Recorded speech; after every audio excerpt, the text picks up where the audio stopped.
कहते हैं किसी भी तारीख से जुड़ी तस्वीर हमें इस बात का एहसास कराती है कि उसकी तासीर कैसी होगी।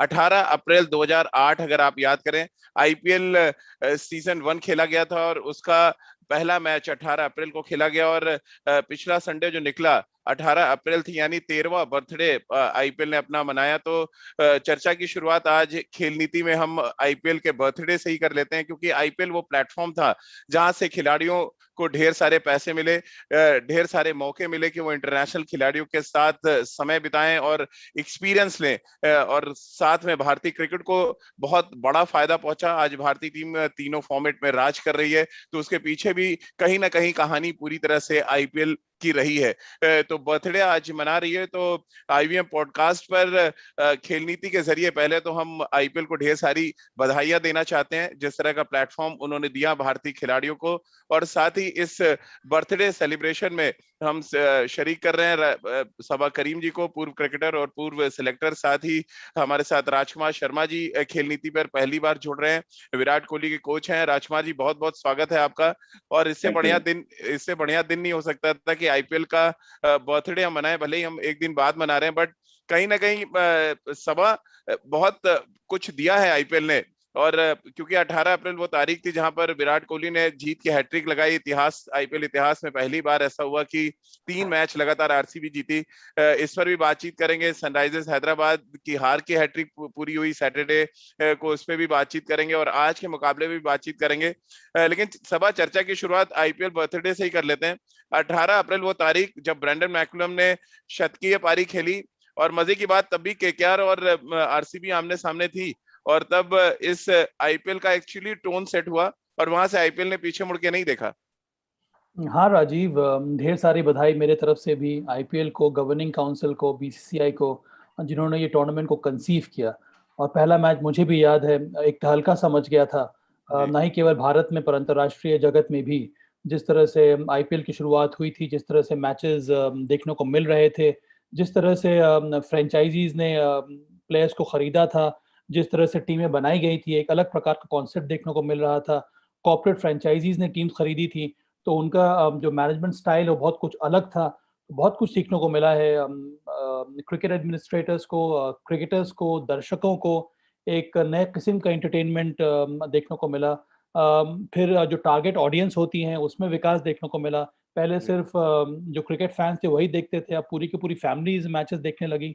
और हर हर सिटी का अलग अलग ब्रांड, किस तरह से मार्केटिंग होती है वो हम सब लोगों को देखने को मिला। मुझे लगता है कि क्रिकेट के साथ साथ किस तरह से ब्रांड प्रमोशन होना चाहिए, किस तरह से क्रिकेट की मार्केटिंग होनी चाहिए, वो सारी चीज़ें हम लोग को देखने को मिली। जी और सिर्फ अगर क्रिकेट पर बात करें तो मुझे लगता है कि आईपीएल की देन है कि हम लोगों को इतने सारे क्रिकेटर्स सामने आए। जी डोमेस्टिक क्रिकेट के बाद मुझे लग रहा था कि सिर्फ भारतीय क्रिकेटर को अब उनके सामने जो रास्ता था वो सिर्फ नेशनल टीम था। पर आईपीएल आने की वजह से वो बीच का जो गैप है उसकी भरपाई हो गई है। और जी जिन जिन खिलाड़ियों ने अच्छा किया आईपीएल में उनको ऊपर जाने का मौका मिला है। सिलेक्टर्स के लिए एक शानदार प्लेटफॉर्म बन गया जहां से वो नए नए खिलाड़ियों को अगर आप ना भी चुने तो कम से कम पोटेंशियल उन खिलाड़ियों में नजर जी आता है। तो मुझे लगता है इस तरह की कई सारे एडवांटेजेस आईपीएल ने दिए हैं भारतीय क्रिकेट को। राजकुमार जी, 18 अप्रैल वो तारीख है 2008। आपको भी याद होगी कि विराट कोहली ने अपना पहला आईपीएल मैच खेला था, और विराट ने कल जब जीत के हैट्रिक लगाई तो इस बात का जिक्र भी किया है कि वो अभी तक 18 अप्रैल की तारीख भूले नहीं है, और ब्रैंडन मैकुलम की वो शतकीय पारी भी नहीं भूले हैं। अब मजे की बात यह है कि ब्रैंडन मैकुलम डगआउट में बैठे थे, वो कोलकाता नाइट राइडर्स के कोच हैं। कैसे आप देखते हैं आईपीएल के इस 13वें बर्थडे को, और विराट ने जिस तरह से एक्सप्रेस किया कि आईपीएल के बारे में जो कुछ भी उन्होंने कहानी बताई, कैसे आप देखते हैं? क्योंकि आपसे भी बातचीत होती रही होगी, और आईपीएल सीजन 1 का वो पहला मैच 18 अप्रैल का आपको भी याद होगा। बिल्कुल राजीव, ये मैच तो पूरे वर्ल्ड को याद है। एक तहलका सा मच गया था वर्ल्ड जी क्रिकेट में कि ये किस तरह की लीग है, प्लेयर्स खरीदे जाएंगे। जैसे फुटबॉल में होता था तो कोई एक्सपेक्ट नहीं कर रहा था कि ऐसा जी कुछ भी हो सकता है।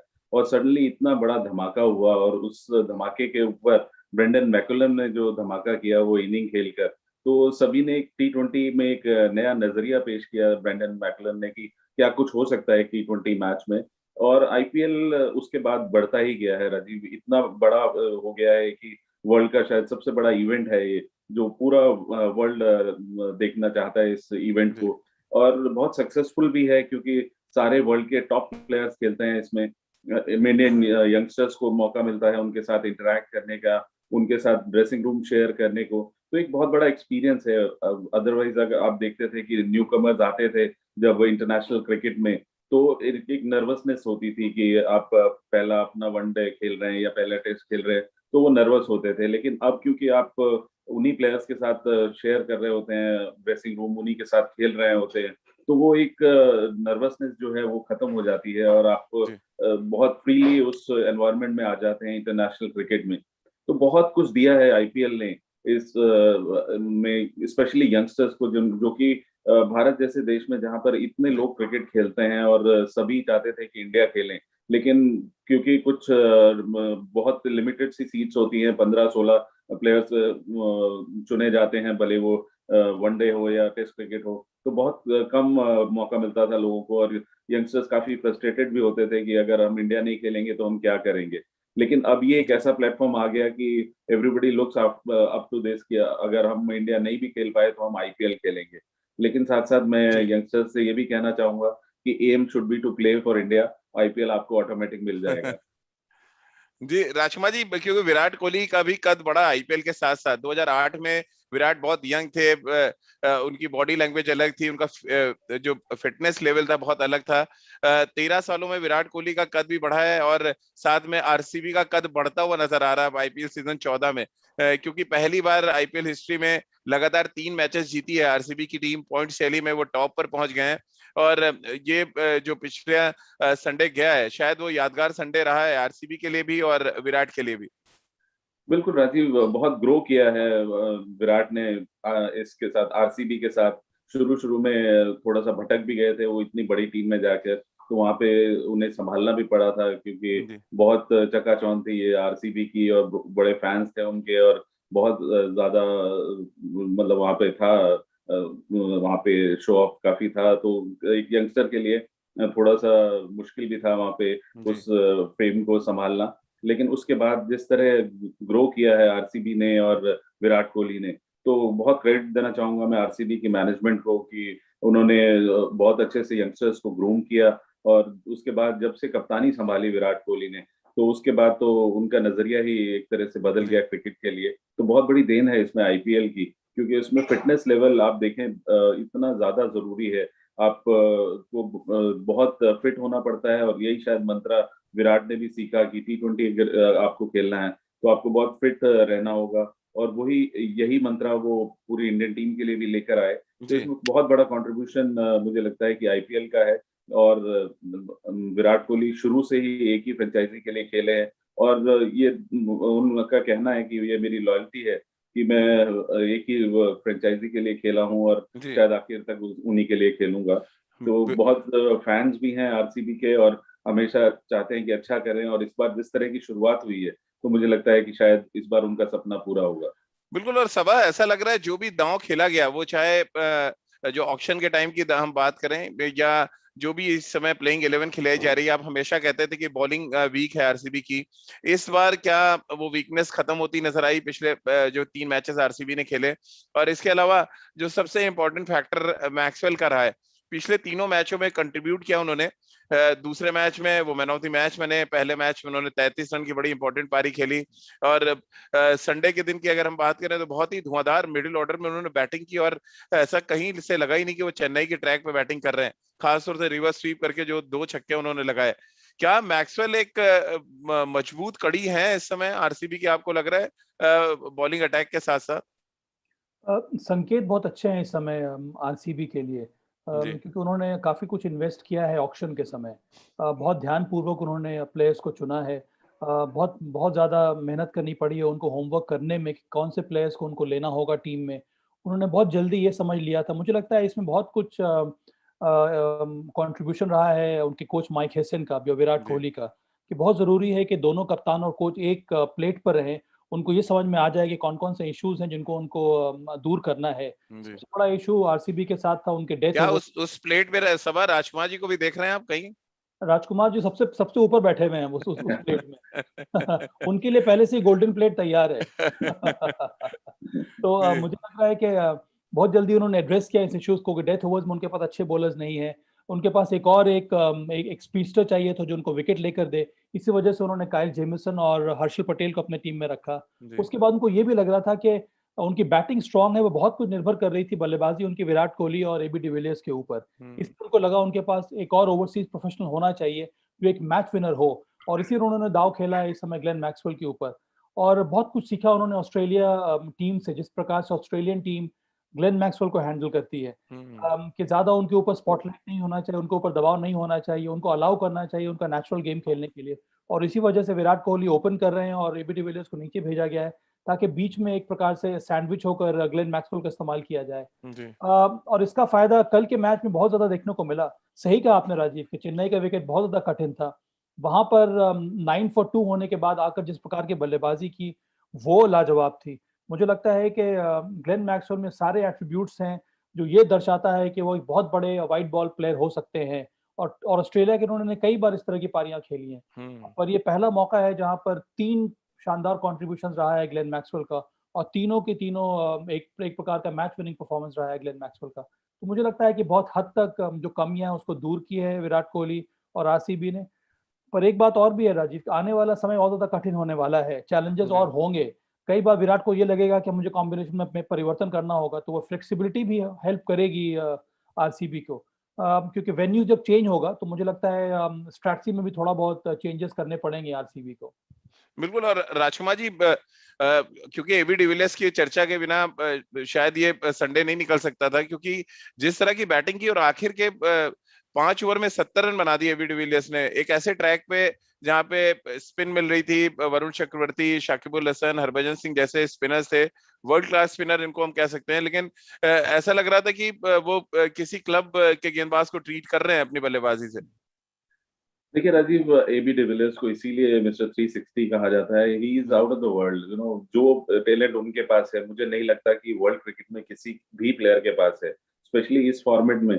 जिस तरह वो डोमिनेट करते हैं, जिस तरह कोई भी सिचुएशन हो, कैसा भी विकेट हो, कोई भी अपोजिशन हो, जिस दिन एबी डिविलियर्स खेलते हैं तो उस दिन सिर्फ एबी डिविलियर्स ही का नाम सबको याद रहता है, क्योंकि उनके पास इतनी रेंज ऑफ शॉट्स है, इतने फिट हैं वो, और इतनी फ्लेक्सिबिलिटी है उनके उस शॉट्स में कि वो एक पर्टिकुलर बॉल को मिड ऑन के ऊपर से भी छक्का मार सकते हैं, उसी पर्टिकुलर बॉल को वो मिड ऑफ के ऊपर से भी छक्का मार सकते हैं। तो इतना कंट्रोल है उनको, और बहुत अच्छे से इम्प्रोवाइज करते हैं, अच्छा ब्रेन है उनके पास, बॉलर का माइंड बहुत अच्छा से पढ़ लेते हैं कि अब क्या आने वाला है। तो उसी के मद्देनजर वो एक बहुत ही सक्सेसफुल बल्लेबाज हैं। अगर आप देखें राजीव, वो 4 साल से इंटरनेशनल क्रिकेट नहीं खेल रहे हैं, लेकिन पहली बॉल वो आकर खेलते हैं तो ऐसा लगता है कि ये शायद बहुत अच्छी सक्सेसफुल सीरीज खेलकर आ रहे हैं। तो यही उनमें क्लास है, और उनकी बैटिंग का कोई जवाब नहीं है टी20 क्रिकेट में। वर्ल्ड ओवर उनसे बेटर कोई बैट्समैन नहीं है। तो चलिए, ये राजकुमार शर्मा जी के व्यू से कि वर्ल्ड क्रिकेट में व्हाइट बॉल में खासतौर से एबी डिविलियर्स के बाकी पीछे खड़े होते हैं, यानी कि एबी डिविलियर्स जहां से खड़े होते हैं लाइन वहीं से शुरू हो सकती है सभा, ये हम कह सकते हैं।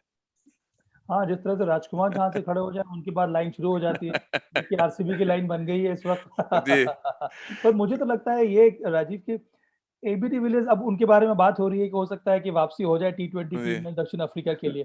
और ये भी लगता है मुझे कि दक्षिण अफ्रीका को अगर टी20 में स्ट्रॉन्ग कंटेंडर बनना है तो बहुत जरूरी है कि आप एबी डिविलियर्स को टीम में लेकर आए। अब सबसे अच्छी बात, मार्क बाउचर देख रहे होंगे, उनके कोच शायद उनसे बातचीत भी देख भी रहे, उनसे बातचीत शुरू भी कर दी है राजीव। उन्होंने बोला भी है कि वापस आ जाइए आप, you are welcome to come back, और मुझे लगता है कि आरसीबी बहुत फॉर्चुनेट है कि एबी डिविलियर्स उनकी टीम में खेल रहा है, क्योंकि ये एक ऐसा खिलाड़ी है जो कोई भी कंडीशन उनको दे दीजिए उसमें ये महारत, इस खिलाड़ी को रन बनाने में महारत हासिल है।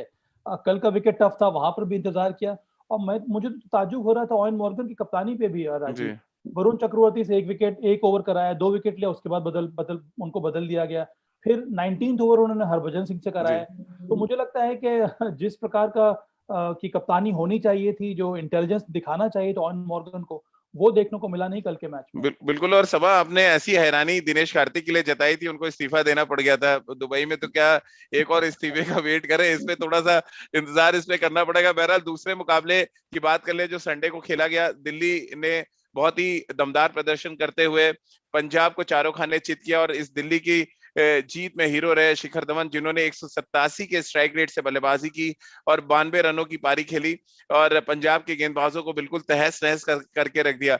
राजकुमार जी, 192 रनों का लक्ष्य और जिस तरह से दिल्ली की टीम ने अप्रोच किया, खासतौर से पहले 6 ओवर में 62 रन बनाए और वहां पे पृथ्वी शॉ ने जिस तरह से अपना शानदार वर्चस्व दिखाया, कैसे आप देखते हैं पृथ्वी शॉ का खास तौर से स्टार्ट? शिखर धवन पे तो चलिए बहुत सीनियर खिलाड़ी हैं, पृथ्वी शॉ का जो इम्पैक्ट इन दिनों हम देख रहे हैं, वो आप किस तरह से देखते हैं? राजीव, उन्होंने बहुत ही शानदार प्रदर्शन किया है विजय हजारे में और डोमिनेट किया है। आप हर मैच अगर उनका देखें तो उनके 200 के स्ट्राइक रेट से उन्होंने बल्लेबाजी की है पूरे विजय हजारे में। तो वो दर्शाता है कि कितना कॉन्फिडेंस है उनको और वही कॉन्फिडेंस लेकर वो शायद आईपीएल में भी उतरे हैं और अपनी दिखाना चाहते हैं कि मुझे जल्द से जल्द वापस इंडियन टीम में आना है और इस परफॉर्मेंस से वो बिल्कुल उनको सेलेक्टर्स नहीं छोड़ सकते हैं। जिस तरह का वो बल्लेबाजी कर रहे हैं, जैसे मैंने कहा कि उन्होंने जो मोहम्मद शमी को जो सामने छक्का मारा है, शमी को छक्का सामने मारने के लिए आपको क्लास चाहिए और जिगरा चाहिए और जिस तरह की बल्लेबाजी वो कर रहे हैं और साथ-साथ शिखर धवन, जैसा आपने कहा कि वो तो लाजवाब फॉर्म में है ही और विजय हजारे में वो मेरे साथ थे, मुश्ताक अली में भी मेरे साथ थे वो दिल्ली टीम में और बहुत पॉजिटिव फ्रेम ऑफ माइंड में है, बड़े ओपन माइंडेड हैं ही वो और जिस तरह उन्होंने एक 100 किया ये महाराष्ट्र के अगेंस्ट राजीव विजय हजारे में, तो पूरी तरह से डोमिनेट किया और हम लोग 300 रन चेज़ कर रहे थे और जिस तरह उन्होंने ये मैच 4 ओवर पहले खत्म कर दिया, तो वो दर्शाता है कि बहुत बड़े प्लेयर हैं वो बड़े मैच के और उसी फॉर्म को वो कंटिन्यू भी कर रहे हैं यहाँ पर। जी सबा, एक बड़ी चर्चा चल रही है इन दिनों की के राहुल ने जिस तरह की बैटिंग की और खासतौर से मिडिल ओवर्स में जब एक बड़ा स्टार्ट उनको मिल गया था मयंक अग्रवाल के साथ। मयंक ने 190 के स्ट्राइक रेट से आपको अच्छी शुरुआत दी थी, लेकिन जब मैच खत्म हुआ और मैं स्ट्राइक रेट के कॉलम में गया तो सिर्फ 119 के स्ट्राइक रेट से बैटिंग की के राहुल ने। और क्या ये बड़ा फर्क डाल गया, क्योंकि 200 प्लस का स्कोर एक समय पंजाब बनाती हुई दिख रही थी जो 192 रनों पे सिमट के रह गई। कम से कम 215-220 रन बनाने चाहिए थे पंजाब जी को, जी राजीव। और अगर आप ओपन कर रहे हैं और अगर आप बहुत सारा ओवर्स खेल रहे हैं तो आपका स्ट्राइक रेट कम से कम 150 का होना चाहिए, जी और वो भी इस प्रकार के विकेट में। और उसके ऊपर से जब आपको मालूम है कि शाम में ओस पड़ना शुरू हो जाती है, बॉलर्स को दिक्कत होती है ग्रिप करने में, तो कम से कम आपको 15-20 रन का बफर चाहिए होता है, वो कुशन चाहिए पेस बॉलर्स को, तभी आप डिफेंड कर पाएंगे स्कोर को। 195 मुझे लगा कि बिलो पार स्कोर था और केएल राहुल को और ज्यादा जिम्मेदारी लेनी होगी। और पिछले साल भी इसकी चर्चा हो रही थी कि उनका जी स्ट्राइक रेट जो है, अच्छे बल्लेबाज हैं, उनके पास उतना पावर है, पावर हिटिंग कर सकते हैं, तकनीक सही है।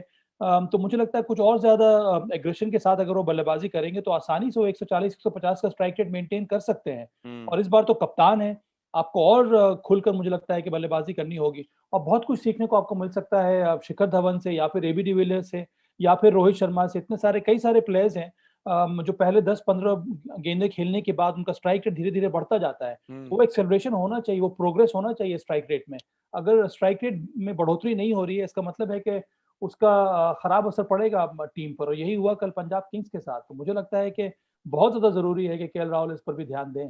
बिल्कुल, और दिल्ली की टीम ने शानदार प्रदर्शन किया सभा, और पॉइंट शैली में वो दूसरे नंबर पर आ गए, प्लस में उनका रन रेट चल रहा है। और जो सबसे इंपॉर्टेंट फैक्टर था कि दिल्ली के बल्लेबाजों ने अपना जो स्ट्राइक रेट है वो नीचे ने जाने दिया, और साथ में सामने वाले गेंदबाजों का इकोनॉमी रेट उन्होंने बहुत खराब किया। जाय रिचर्डसन ने 4 ओवर जरूर डाले, जो मैड्रिड उनके गेंदबाज लाए गए वो तो कोटा ही नहीं पूरा कर पा रहे हैं पिछले कुछ मैचेस से। शमी को 50 रन से ऊपर पड़ गए। ये क्या एक बड़ा फैक्टर था सभा की जो खिलाड़ी चुने पंजाब किंग्स ने, उनके बॉलिंग खास तौर से बिल्कुल नहीं चल रही, स्पिन डिपार्टमेंट तो बिल्कुल ही खाली नजर आ रहा अ, पर ये इस वजह से भी हुआ क्योंकि शिखर धवन बेहतरीन फॉर्म में थे कल के मैच में। राजीव, है। आपको जी याद होगा वो जो साझेदारी थी स्टीव स्मिथ के बीच में, वहां पर स्टीव स्मिथ सिर्फ सिंगल ले रहे थे और वो सारी जिम्मेदारी थी शिखर धवन के ऊपर बिग शॉट्स खेलने के लिए, छक्का लगाने के लिए या फिर बाउंड्री लगाने के लिए। और उन्होंने एक ओवर में भी किसी को निराश किया नहीं, वो जो आस्किंग रन रेट था उसको हमेशा मेंटेन किया। दूसरी तरफ देखें तो मुझे लगता है पंजाब किंग्स बहुत ज्यादा संघर्ष कर रहा है इस समय अपने सही कॉम्बिनेशन को ढूंढने में, जहां तक कि बॉलिंग की अगर हम बात करें तो। और मुझे अभी भी ताज्जुब हो रहा है कि रवि बिश्नोई को वो खिला नहीं रहे, तो उनके पास विकेट टेकिंग जो ऑप्शन है बहुत ज्यादा लिमिटेड है। अर्शदीप सिंह एकमात्र ऐसे बॉलर है जो मुझे लग रहा है अच्छी गेंदबाजी कर रहे हैं, ज़्यादा इफेक्टिव हैं। उसके अलावा चाहे वो झाई रिचर्डसन हो या फिर रायली मेरेडिथ हो, या कल के मैच में तो मोहम्मद शमी का भी वो लय देखने को मिला नहीं था। तो ये बहुत बड़ी समस्या है पंजाब किंग्स के लिए, और इसको दूर करना होगा अगर पंजाब किंग्स को थोड़ा और हेडवे करना है आईपीएल सीजन में। तो चलिए, ये तो बात हो गई संडे को जो मुकाबले खेले गए थे। अब सैटरडे को हार की हैट्रिक हमें देखने को मिली, उस पर भी थोड़ी चर्चा कर लेते हैं। और इस हार की हैट्रिक में सनराइजर्स हैदराबाद फंसती हुई नजर आ रही है, क्योंकि लगातार मैच दर मैच उनका ना तो प्रदर्शन सुधर रहा है और ना ही टीम मैनेजमेंट की तरफ से कोशिश नजर आ रही है। राजकुमार जी, जो शनिवार को मैच खेला सनराइजर्स हैदराबाद ने, तब हार की हैट्रिक का खतरा मंडरा रहा था, और जब शाम हुई शनिवार की तो वो खतरा रिकॉर्ड में तब्दील हो गया। अब कैसे आप देख रहे हैं, मैच से पहले 4 बदलाव करना बहुत हड़बड़ी में लग रही है, ऐसा लग रहा है हैदराबाद की टीम इस आईपीएल सीजन 14 में। बिल्कुल राजीव सेटल्ड नहीं है, उनका बैटिंग ऑर्डर भी नहीं सेटल्ड है। 4 चेंजेस आप करते हैं तो दैट मीन्स कि आप बहुत बड़े मेजर चेंजेस कर रहे हैं और आप श्योर नहीं है कि आपको क्या टीम खिलानी चाहिए। बहुत हेवीली डिपेंडेंट है अपने कप्तान वार्नर के ऊपर, और वार्नर अगर इस बार आप देखें उतने अच्छे टच में नहीं नजर आ रहे हैं, या तो विकेट स्लो है इस वजह से अभी वो नहीं इतना अच्छा खेल पा रहे। जॉनी बेस्टो पे दाव लगा रखा है उन्होंने केन विलियमसन को छोड़कर। तो बेस्टो ने बहुत शानदार क्योंकि बल्लेबाजी की थी भारत के खिलाफ, तो एक विलियमसन जैसा प्लेयर उनका बाहर बैठा हुआ है and they can not afford कि वो बाहर बैठे। और मुझे लगता है राशिद खान के साथ वो या तो कभी मुजीब को खिला रहे हैं या मोहम्मद नबी को खिला रहे हैं, तो ये उनके साथ एक मुश्किल हो रही है कि उनके पास लोकल जो स्पिनर्स हैं वो बहुत अच्छे नहीं हैं, इसीलिए उनको 2 स्पिनर्स फॉरेनर खिलाने पड़ रहे हैं और विलियमसन जैसा प्लेयर बाहर बैठा हुआ है। जहां तक मिडिल ऑर्डर की बात करें तो कोई भी इंडियन प्लेयर राजकुमार जी, आपको ऐसा नहीं लग रहा है, क्योंकि हिंदुस्तान के मैदानों को अपना होम ग्राउंड बोलते हैं अफगानिस्तान के प्लेयर, तो राशिद खान और मोहम्मद नबी को तो हिंदुस्तान का प्लेयर मान लेना चाहिए अब, तो ये एक समस्या हल हो जाएगी सनराइजर्स के लिए। बिल्कुल। पर राज, यहाँ पे ना केन विलियमसन अभी भी वो फिट नहीं, इसी वजह से उनको खिलाया नहीं जा रहा है। तो वो एक हाँ बहुत बड़ी समस्या है यहाँ पर सनराइजर्स के लिए। पर ideally you are also right कि केन विलियमसन को होना चाहिए, पर वो निगल की वजह से वो इस समय एक टीम में नहीं है। लेकिन सवाल ये तो आप भी जानते हैं कि अगर नहीं खिलाना है तो फिर आप निगल का बहाना तो बना ही देते हैं। अब मैं किसी को सुन रहा था कमेंट्री में, उन्होंने तो यहाँ तक कहा कि केन विलियमसन जिसको जो बाहर बिठा रहा है उसकी केन से पिटाई होनी चाहिए। तो और ये बात तो आप भी जानते हैं कि अगर नहीं खिलाना है तो आप बोल देते हैं निगल है, हैमस्ट्रिंग मसल पुल है।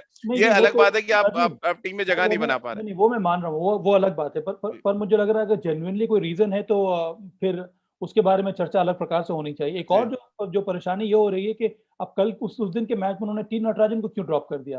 अब टॉम मूडी उन्होंने आके कहा कि इनका वर्कलोड मैनेजमेंट। अरे भाई, इसने खेला ही कितना है कि वर्कलोड मैनेजमेंट की जरूरत है ना। वो उसने टेस्ट मैचेस खेले इंडिया में, सिर्फ वो T20 खेला या फिर एक वनडे मैच खेला है। तो यहाँ पर वर्कलोड कितना हुआ है कि आप उसको 2 मैच के बाद आपने उसको बाहर कर दिया। तो इस तरह की बातें जो सुनने में आ रही हैं या फिर देखने में जो नजर आ रही है, मुझे लगता है उससे साफ दिख रहा है कि सनराइजर्स की हालत बहुत ज्यादा बिगड़ती जा रही है।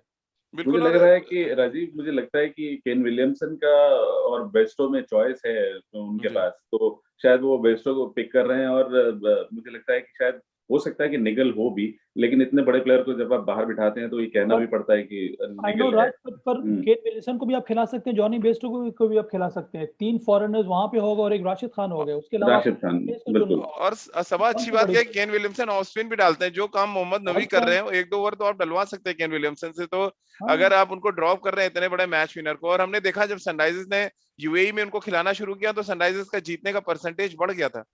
हाँ, क्योंकि वो बहुत बड़ा खिलाड़ी है, मल्टी फॉर्मेट का प्लेयर है, वो विराट कोहली की तरह का प्लेयर है राजीव। नंबर 3 पर एक आइडियल पोजीशन है उनके लिए। यहाँ पर आप मनीष पांडे के ऊपर भेज रहे हैं या फिर किसी और से को आप ट्राई करवा रहे हैं, तो ये जो कॉम्बिनेशन है या जो बैटिंग ऑर्डर है वो सेटल हो नहीं पा रहा है सनराइजर्स का, और इसी वजह से इस समय हालत बहुत ज्यादा गंभीर है। एक और कारण ये भी है कि भुवनेश्वर कुमार का फॉर्म इस समय उतना अच्छा देखने को नहीं मिल रहा है।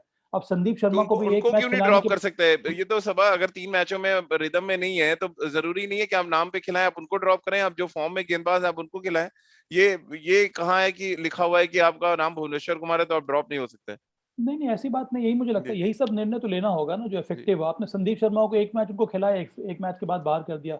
उसका स्ट्राइक रेट बहुत अच्छा है, उसने इतने सारे विकेट्स लिए हैं आपकी टीम के लिए। तो एक मैच पर आप अगर बाहर कर देंगे तो फिर वो इनसिक्योरिटी आ जाती है टीम मेंबर्स में, फिर आप कॉम्बिनेशन की तलाश करने लगते हैं। तो आपने सही कहा बिगनिंग में कि मुझे लग रहा है कि बहुत जल्दी सनराइजर्स ने पैनिक बटन दबा दिया है, जिसकी वजह से इतने सारे चेंजेस देखने को मिल रहे हैं। तो राजकुमार जी, आज के मैच में चर्चा करें उससे पहले एक हमारे व्यूवर का सवाल है, उनका ये कहना है कि Shikhar Dhawan should be preferred choice opener for T20 world cup. आपको लग रहा है Rajkumar ji T20 world cup के लिए एक बड़ा दावा ठोक रहे हैं जिस तरह का फॉर्म वो दिखा रहे हैं? बिल्कुल राजीव, मुझे पूरी आशा है कि वो शायद T20 वर्ल्ड कप खेलेंगे ही, क्योंकि जिस तरह की फॉर्म उन्होंने दिखाई है और जिस तरह वो अपनी फिटनेस पे काम कर रहे थे, जो उनके वर्क एथिक्स हैं, तो मुझे लगता है कि वो पूरी तरह मेंटली प्रिपेयर्ड हैं और अपने आप को पेश कर रहे हैं कि मैं दावा पेश कर रहे हैं अपना कि वो T20 वर्ल्ड कप में भारत के ओपनर होने चाहिए। और साथ-साथ उनके साथ एडवांटेज राजीव ये है कि वो एक राइट लेफ्ट का कॉम्बिनेशन देते हैं ओपनिंग में, और कोई लेफ्ट हैंडर हमारे पास ऐसा ओपनर नहीं है जो ये कॉम्बिनेशन दे सके। तो चलिए आज के मुकाबले पे भी थोड़ी चर्चा कर लेते हैं। आज बड़ा मुकाबला चेन्नई सुपर किंग और राजस्थान रॉयल्स के बीच में है। चेन्नई की टीम ने भी पिछला मुकाबला बहुत शानदार प्रदर्शन करके जीता और राजस्थान के 23 गेंदबाजों ने यह तय किया था कि राजस्थान की टीम भी पूरे अच्छे प्रदर्शन के साथ मैदान से वापस आएगी। सबा, आज का मुकाबला और बड़ा मुकाबला, एक बार फिर 2 विकेट कीपर कप्तान आमने सामने। एक चल क्या रहा है आईपीएल में, जब हम आप चर्चा करने बैठते हैं 2 विकेट कीपर अब कप्तान आमने सामने होते हैं। चलिए, अब तो कम से कम इतने सालों के बाद लोगों को एहसास हुआ है कि विकेट कीपरों के पास अपना रेंज होता है। अब राजकुमार जी माने या ना माने, पर कम से कम आईपीएल के जो ओनर्स है वो इस बात को मान रहे हैं।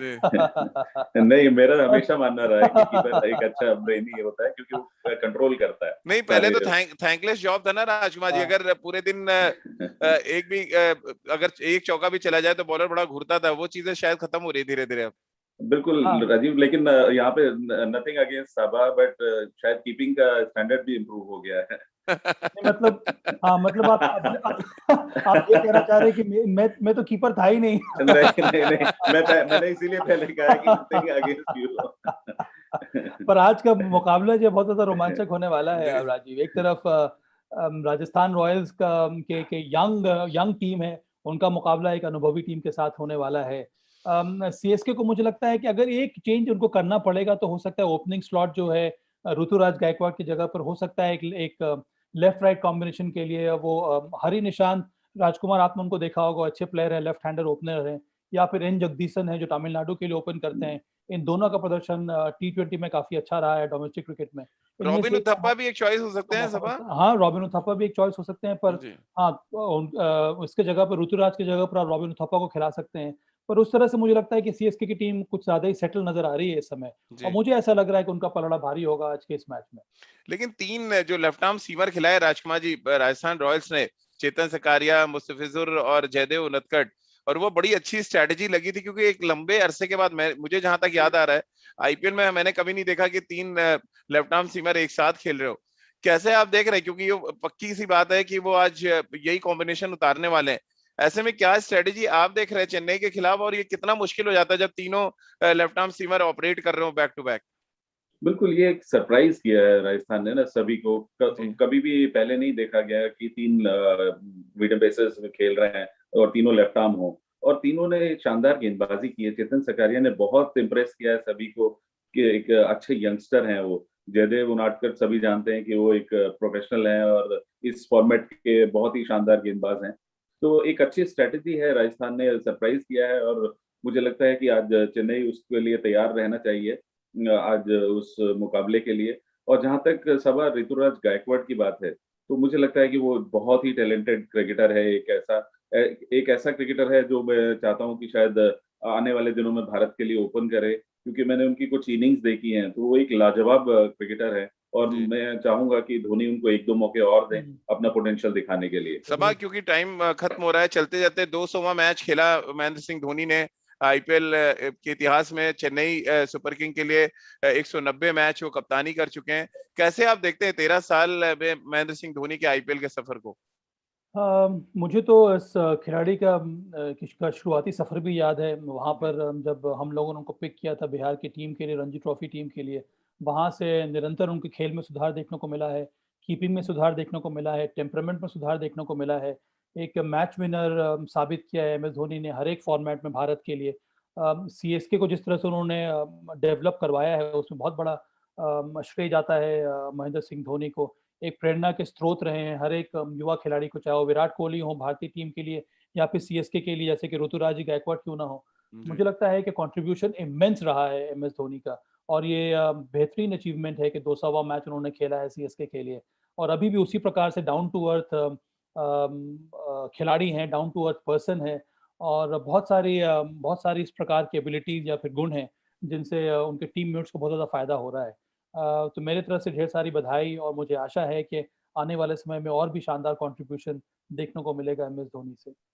चलिए सबा, बहुत बहुत शुक्रिया आपका। राजकुमार जी, आपका भी बहुत बहुत शुक्रिया। और आईवीएम पॉडकास्ट पर आप खेल नीति के साथ रोज जुड़ सकते हैं सुबह 9:15 पर, जहां पर ड्रेसिंग रूम की अंदर की बातें, मैदान पर जो रणनीति बन रही है उनकी तमाम खबरें आप देख सकते हैं आईवीएम के यूट्यूब चैनल पर और आईवीएम पॉडकास्ट के फेसबुक पेज पर, और साथ ही मेरे साथ आप ट्विटर और फेसबुक दोनों जगह जुड़ सकते हैं। आप तीनों का बहुत बहुत शुक्रिया हमारे साथ जुड़ने के लिए। हमारे व्यूवर्स का भी बहुत बहुत शुक्रिया। तो हमारी इस खास पेशकश में फिलहाल इतना ही।